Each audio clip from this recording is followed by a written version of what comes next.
the thing is that, but you deal with it, right? And then you're coached through it. And then the next time you're on stage, you're fearless. You're just like, because you went through like the fire the first time. So then that taught me that the value of making mistakes, the importance of looking stupid and looking ridiculous and looking like you have no idea what you're doing when you don't. You have to get through that phase. You have to be willing to not know what you're doing and go and try in front of other people, because then you're missing out on that opportunity to get better. And you're going to you look even, dumber and less experienced when you're around the best of the best. But you should aim to be around the best of the best. You should aim to be around them, even if that makes you even look even less experienced than being around, the amateurs. It's like, yeah, you can learn from the amateurs that have been doing it for a while if you're brand new, but imagine what you can learn by being around the best. And that means that, your insecurities will come up even more, but you have to be willing to fight through those insecurities, because that's how you get better. And you just have to really not give a damn. And it was experiencing that leveling up and how my skills would change and evolve, because before high school, it's like, oh, if something was tough or I didn't get it or it made me look stupid, like I'm just not even going to try. I'm just going to sit back and let somebody else look dumb. And then you got to watch that person reap the benefits 6 months later, because some people kept going. So you have to be willing to do that first and foremost. And I think that visualization plays a big part. I think that watching, it's not about so much about, are you on social media? Are you spending a lot of time on YouTube? It's like, well, what are you watching? Because a lot of my public speaking experience, I got it from just listening to audiobooks and being able to go up on stage and share that information.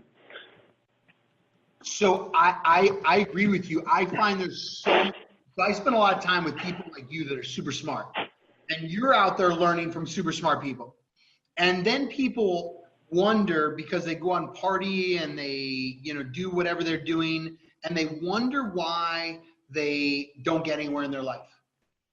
And I'm like, hold on a second. How do you spend your Friday nights? How do you spend your Saturday nights? How do you spend your Sundays? How do you spend every night of the week? Like tonight, I'm in a school. I got 3 podcasts today. I had probably 15 to 20 phone calls already. I'm redoing some scoreboard in a new school. I got a parenting call after, and then I got a podcast at like 10 p.m. or something, like 11 p.m. right, Eastern Standard Time. So I'm up from like 8 a.m. to like midnight. Just working my butt off, learning, growing. And I love what you're saying about audiobooks, like go out there and find great content and then figure out how that works with your life. What do you see in the future of learning and growing?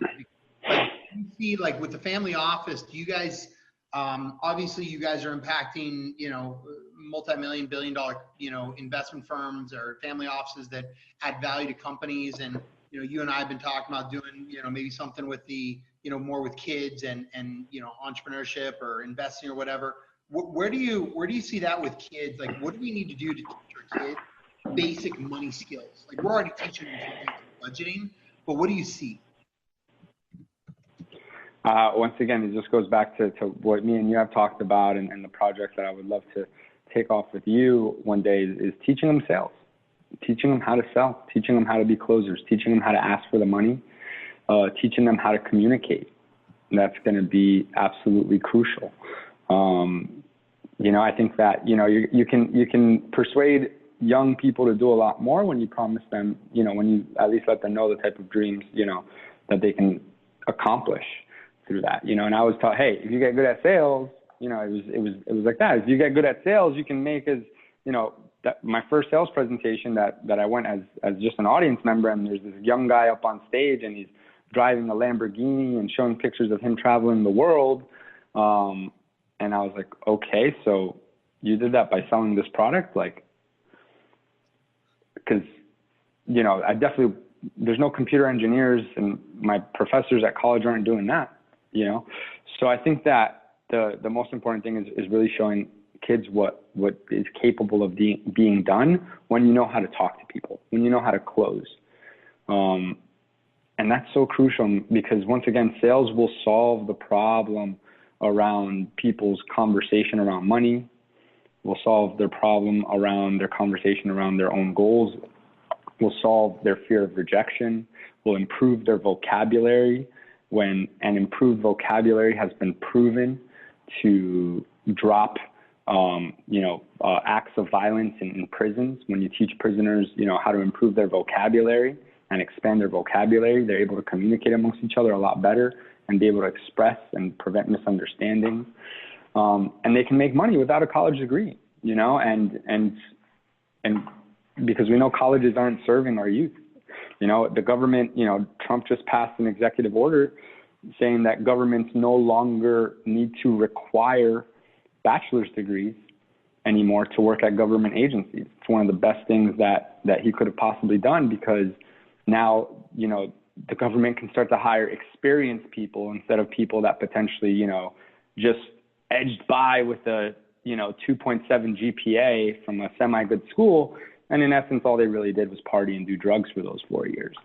While you have people that maybe didn't graduate college, but they were working their butts off to provide for their family and work and get better at actual trades.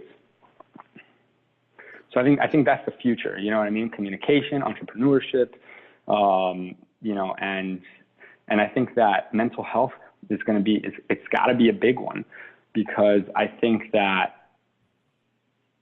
we were making a lot of progress in the mental health world, I think. And we were starting to combat a lot of these prescription, these pharmaceutical companies that weren't doing anything for mental health except giving kids pills.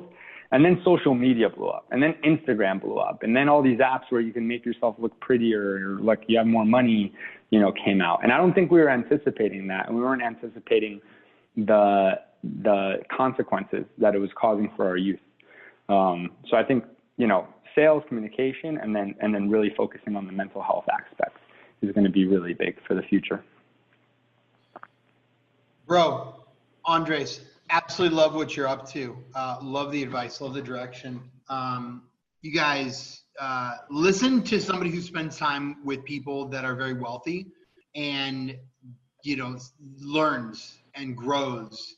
It's interesting to be able to have dinners and coffees and see how you interact with our kids. They love you. I appreciate your advice, appreciate your wisdom, brother. Where can people go and find you? What's the best place? Is it your LinkedIn, or what's best? Yeah, LinkedIn or Instagram. South Florida, Instagram's a strong marketing tool, so I love connecting with people through there. Andres _Ospina 88. And in LinkedIn, you can find me right under Andres Ospina. Definitely one of the best ways to reach out to me. And if you guys want to get updates on everything that we're doing with the Family Office Club, just go to familyoffices.com and enroll for our newsletters. And we'll be sending you guys updates on the free webinars that we do, the free, go to our YouTube channel, Family Office Club YouTube channel, subscribe, and you will see a bunch of the interviews that we've done with these centimillionaires, with these ultra millionaires. So, if there's number one piece of advice that I could give you right now is go to Family Office Club on YouTube, subscribe to that channel, and start to it'll blow your mind, the type of deals that happen, the type of businesses that people buy. These guys are buying mountains and $19 million paintings, and they're buying, startup companies and tech companies and manufacturing plants and chemical processing plants, like things that you just wouldn't even think of, like zippers for pants, and imagine buying a zipper factory for $25 million, right? It's like things that you would never think of. But it really helps you learn how money moves and all the different ways money can move and where you can find a deal. I love it, bro. I appreciate you guys. Every Tuesday, Significance Breeds Success. Think about where Andres was, who he became because, his mind got opened, and the value he gets to bring to people every single day and impact the world. Brother, thank you so much. Have an amazing week. Dan, So much. thanks for having me. And yeah, look forward to helping the youth and, you know, a lot of the major things that you have going on and how you're going to save so many children in the state, man. So keep saving them, please. Thanks, bro. Have a great week. See you guys. Significant 3 Success every Tuesday. See ya.